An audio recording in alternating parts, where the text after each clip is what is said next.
Yan, hello mga kabarkads, good morning.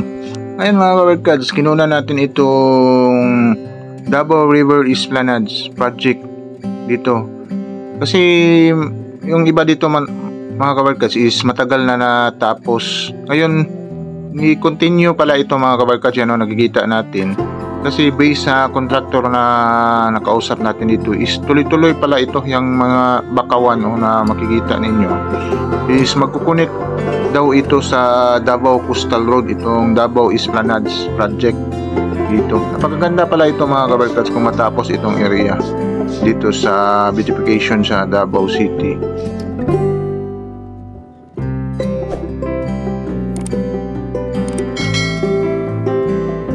Ito yung Esplanades mga kabarkads na project dito. Yan o, maputik ngayon masyado mga kabarkads kasi umulan kagabi. Yan, ito na yung tuloy-tuloy nila na project. Maraming na demolish dito mga kabarkads na mga kabahayan dito na lugar. Yan. Tapos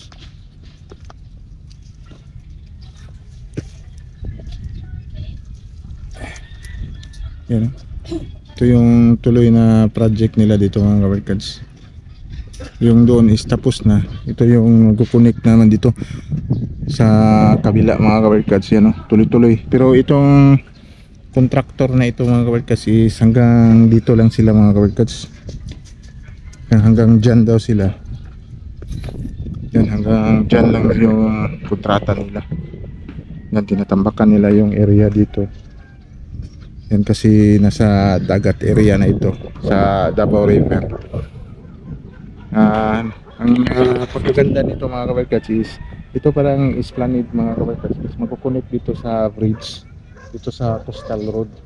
Yan, from Coastal Road kung magja-jogging ka pwede ka na dumaan dito. Yan, yung may mga connection pala ito, itong Davao River Esplanades. Yan, may mga connection pala dito doon.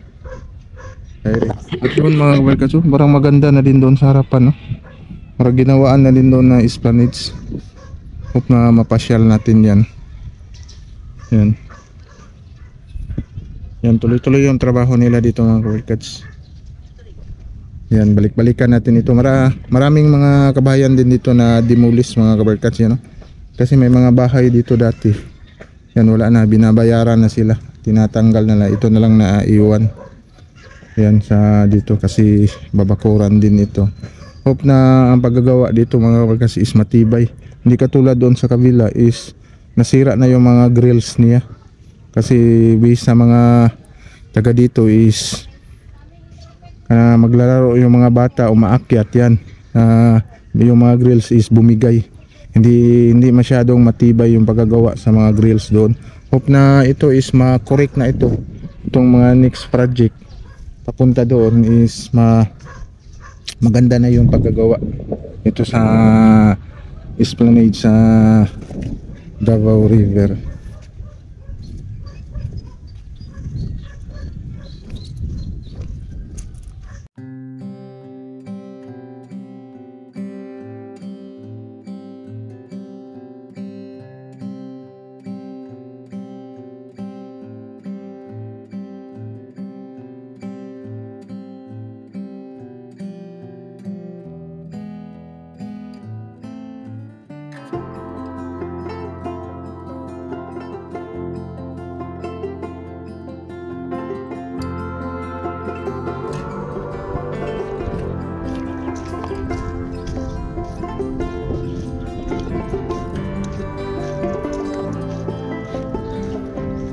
Lapo kaya no?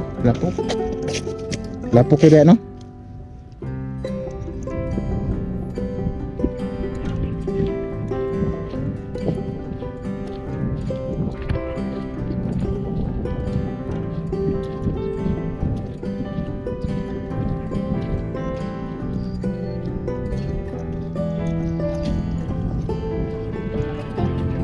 Yan, ilang project mga kabarkads, hanggang dito lang ito mga kabarkads na nahinto.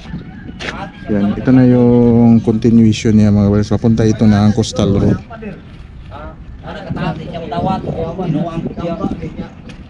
Yan, ibang contractor naman yan mga kabarkads. Yan, Hope na makorek na nila mga workers. Hope na may magmi-maintain dito mga workers itong islamin. Yan. Kaso lang mga workers, maganda sana ito. May daanan pala dito mga workers.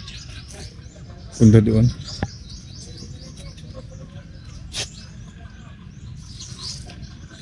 Ayan.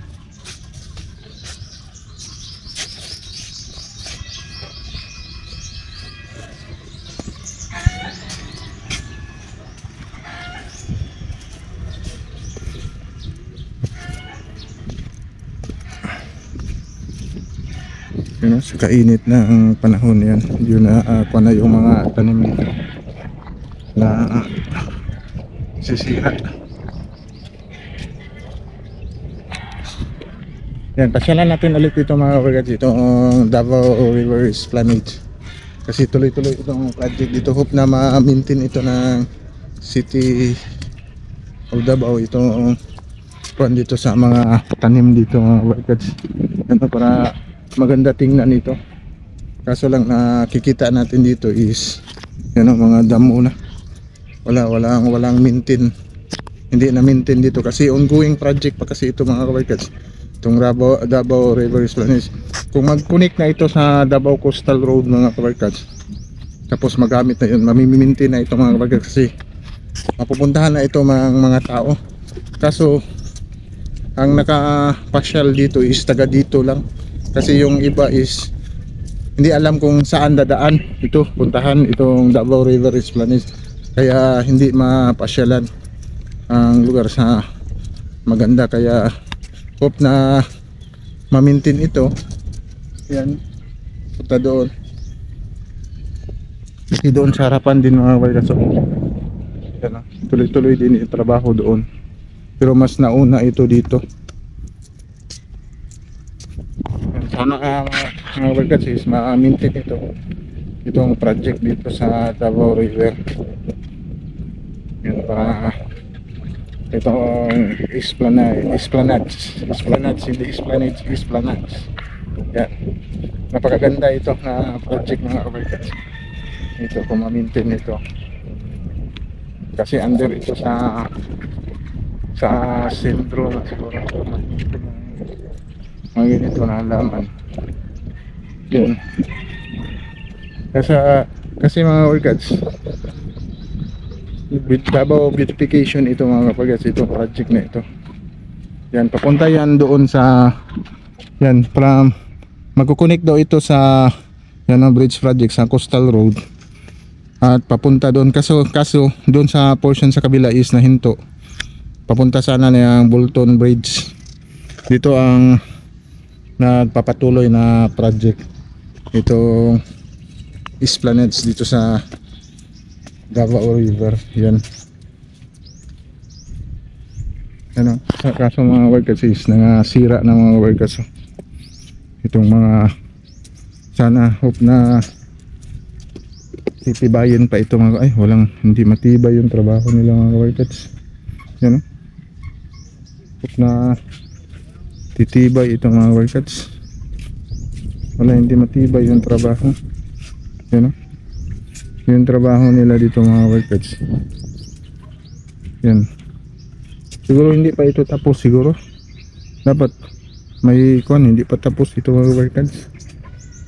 Itong kuan dito dapat is may kuan talaga ito para matibay. Akyatan yan ng mga bata is wala na talaga, masisira na yan dito, sira na dito na portion. Parang nakuha na ito sa design, ano dito, wala na dito, nahulog na siguro, parang nandoon yung parang pang design lang ito eh. Ito matibay ito, may mga portion na hindi matibay. Yan, tulad nito is wala, hindi pala ito minilding. At ang problema dito mga kapag umuulan, yan, ito yung resulta, hindi madaanan. puno ng tubig kasi walang drainage system. Maganda sana ito mga kabarkads.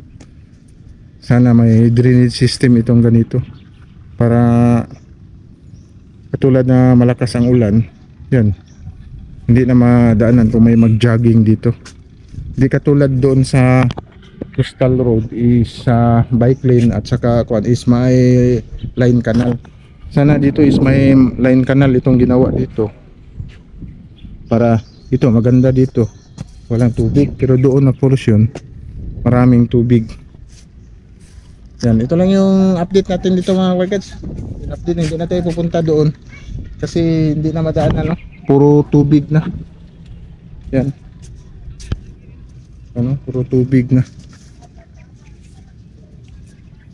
Yan, siguro mga kabarkads, like and subscribe to my channel and press the button bell para ma-notify kayo sa mga video na i-download ko, especially sa mga travel vlog natin. Yan, sige, bye bye, God bless.